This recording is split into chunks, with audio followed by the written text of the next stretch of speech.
priorities.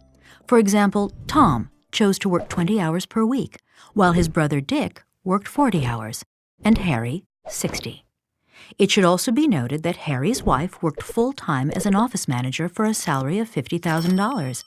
Dick's wife sold real estate part-time 10 hours a week and made $25,000 per year. Tom's wife did not work. Tom and Dick spent all of their family income. Since they paid into Social Security, they figured they didn't need to save for retirement. Harry and his wife, on the other hand, had, over many years, put away money each month and invested it in stocks and bonds. Here's how it worked out. Tom made $25,000 a year. Dick and his wife made $75,000, and Harry and his wife $150,000. When a new housing development opened up in their community, the brothers decided to buy equally priced homes on the same private street. One day, the brothers decided to pool their funds for the purpose of improving their street. Concerned about crime and safety, and wanting a more attractive setting for their homes, the three families decided to install a security gate at the street's entrance, repave the street's surface, and enhance the lighting and landscaping. The work was done for a total cost of $30,000. Harry assumed they would divide the bill 3 ways, each brother paying $10,000. But Tom and Dick objected. "Why should we pay the same as you?" they said. "You make much more money than we do." Harry was puzzled. "What does that have to do with anything?" he asked. "My family makes more money because my wife and I work long hours and because we have saved some of the money we've earned to make additional money from investments. Why should we be penalized for that?"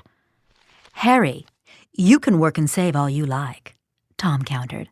"But my wife and I want to enjoy ourselves now, not 25 years from now." "Fine, Tom. Do what you want. It's a free country. But why should I have to pay for that?"